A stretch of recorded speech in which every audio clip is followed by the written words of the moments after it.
Bonjour à toutes et à tous, bienvenue dans ce nouvel essentiel du PSG. C'est un classico face à l'Olympique de Marseille ce dimanche au Parc des Princes dans le cadre de la 11e journée de Ligue 1. On fait donc un point sur le groupe parisien, on propose notre équipe du côté du PSG et on donne nos pronostics.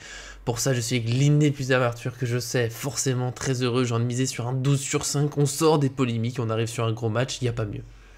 Écoute, j'ai hiberné pendant une semaine et du coup je ressors pile poil pour PSG Marseille, le match de l'année pour moi, donc très très heureux. Ouais, ça fait du bien, t'as raison, faut mettre un peu de côté tout ça, hiberner, t'as raison, peut-être l'inépuisable Arthur un peu nounours, effectivement, c'est une enquête à mener, mais pour l'instant, voilà, c'est le PSG Marseille, on va se concentrer là-dessus, et avant de démarrer, comme d'habitude, n'oubliez pas le petit j'aime sur la vidéo pour nous soutenir, pour fêter le retour du match, parce que ça m'a paru très long entre mardi et dimanche, et puis bien sûr, abonnez-vous en activant la cloche pour être sûr de ne rien manquer de nos vidéos.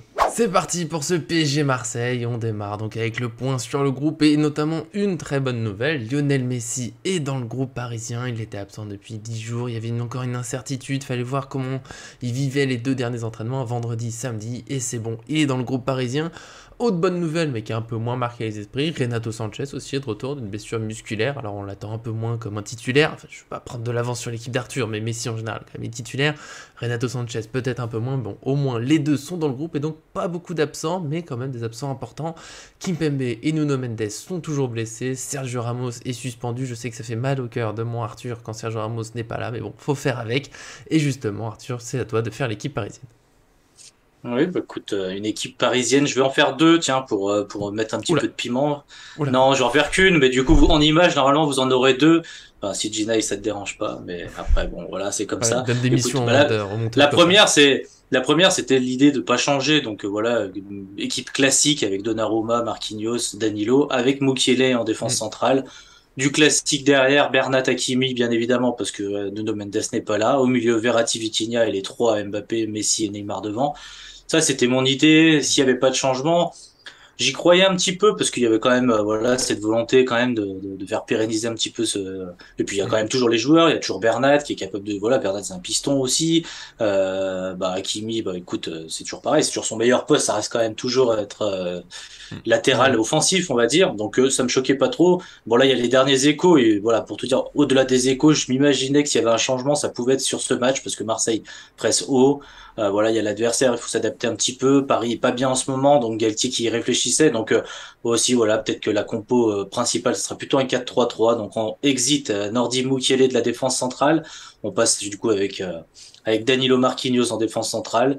Verratti Vitinha au milieu, mais épaulé par Ruiz.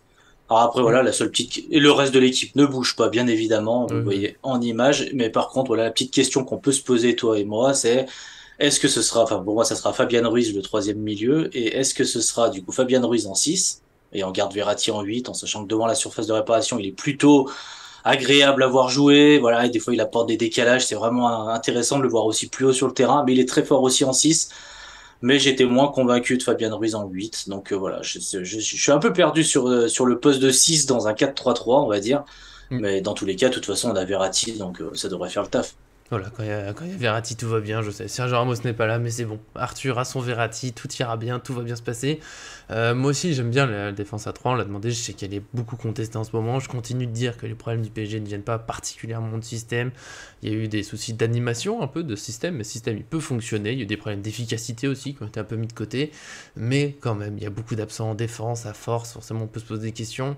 Le changement de système aussi, c'est peut-être garder un défenseur expérimenté sur le banc, parce que sinon il y a tout le monde qui est sur le terrain tout de suite. Donc s'il y a une blessure, bah, il n'y a plus beaucoup d'options. Et avec 5 joueurs qui sont sur le terrain, la blessure est pas probable, mais est quand même bien possible. Donc voilà, j'aime bien aussi qu'on garde une option, même si Bichiabu, j'ai bien vu qu'il joue, mais qu'il soit directement sur un PSG Marseille, c'est peut-être pas un cadeau pour lui, même s'il serait sans doute très heureux de jouer.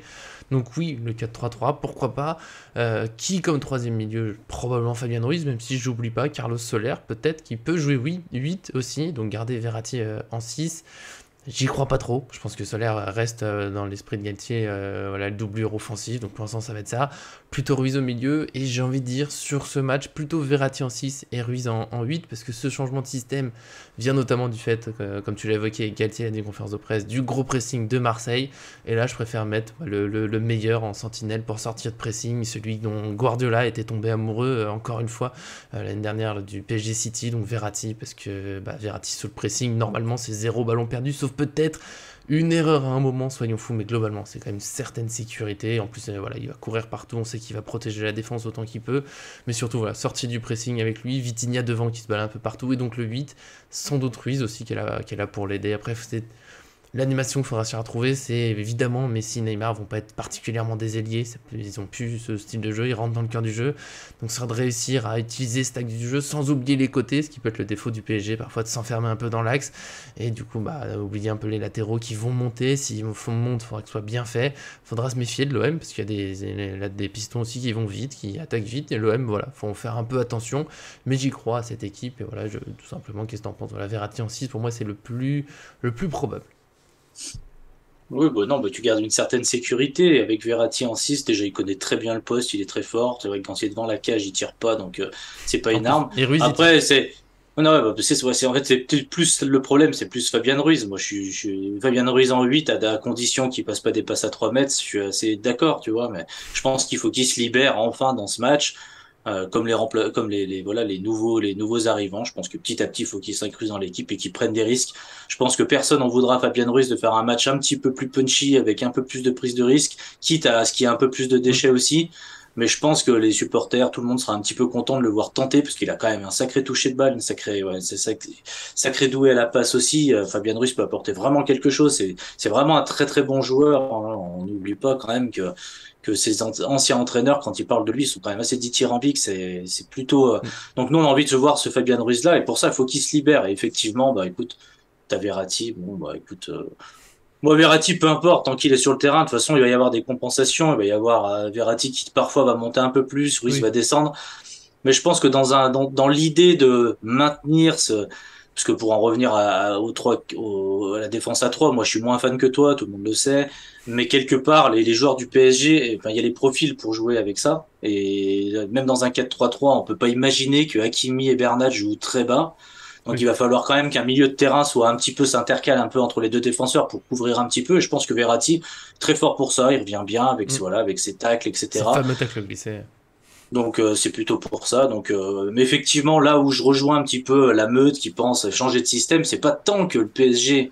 Enfin, je trouve que je suis d'accord avec toi. Le PSG n'a pas de problème avec le système.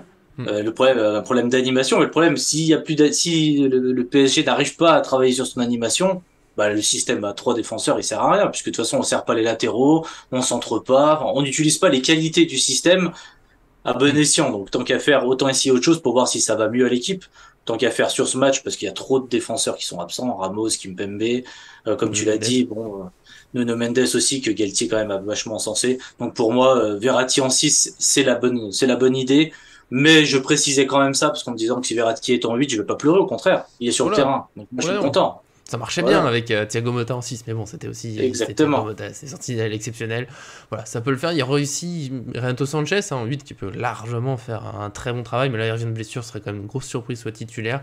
Voilà, je pense qu'on a fait globalement le tour de cette équipe. Je redis Carlos Soler, éventuellement, petite surprise si Fabien Ruiz n'a pas convaincu l'entraînement, par exemple, mais voilà, ça paraît un peu moins probable. En tout cas, voilà, on se tourne plutôt vers ce 4-3-3 après. Encore une fois, ça peut être ces joueurs-là, une animation un peu différente, peut-être une espèce de 4-4-2 qui a évoqué Galtier, mais c'était un peu bizarre contre Benfica, Marquinhos et tout devant la défense. De toute façon, Marquinhos, faut qu'il joue en défense, on n'a plus 7 défenseurs. Donc voilà, plutôt 4-3-3, mais encore une fois, si c'est un système à 3, on ne pleurera pas non plus, mais comme tu as dit, il faut utiliser les qualités du système, sinon autant changer, donc il faut que les pistons soient utilisés. De toute façon, en 4-3-3, ils vont monter aussi, donc il faudra les utiliser, ça restera un problème éternel et avoir du monde dans la surface. On espère que ça sera fait, on l'a vu en début de saison, ça doit pouvoir revenir. Tous les joueurs n'ont pas tout oublié. En tout cas, nous, je le disais, on a fait le tour de l'équipe. Donc vous, bien sûr, si vous avez d'autres idées, vous n'êtes pas d'accord, si vous voulez voir Sarabia et Kitike et autres, parce que voilà, nous on sait jamais, on est ouvert à tout. En tout cas, dites-nous dans les commentaires et nous, on passe au pronostic. C'est parti pour les pronostics de ce classico. Je pense qu'il n'y aura pas trop de surprises. Je connais mon Arthur, il est heureux aujourd'hui, il est de bonne humeur et donc les pronostics seront plutôt optimistes. En tout cas, moi je reste dans cette un peu de tradition qu'on a installée, même si simplement notre nature.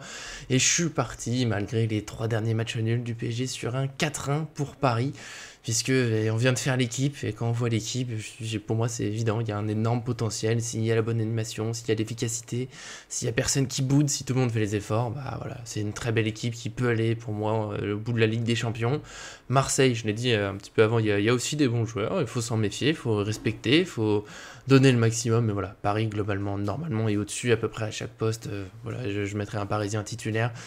Donc si le PSG fait le grand match, et c'est ce que j'attends, parce que ça a été une semaine compliquée, parce qu'on sort de quelques matchs nuls, voilà, non, le PSG doit réagir, et ils ont su le faire plusieurs fois sur les dernières années, quand ils sont un peu moins bien, il y a un moment, voilà, ça fait du bien, et notamment sur des classicos, donc là c'est le bon moment, c'est au Parc des Princes, voilà, c'est le moment pour faire un gros score. En plus, après, il y a une semaine de repos. Là, faut tout donner, faut tout lâcher jusqu'au bout. Et quand même, le petit but pris parce qu'on a nos petites incertitudes, on a nos petites habitudes du moment un peu moins bien. Et puis, Marseille, il y a quand même un certain potentiel offensif. Faut oublier, ils sont troisième, ils font une plutôt bonne saison.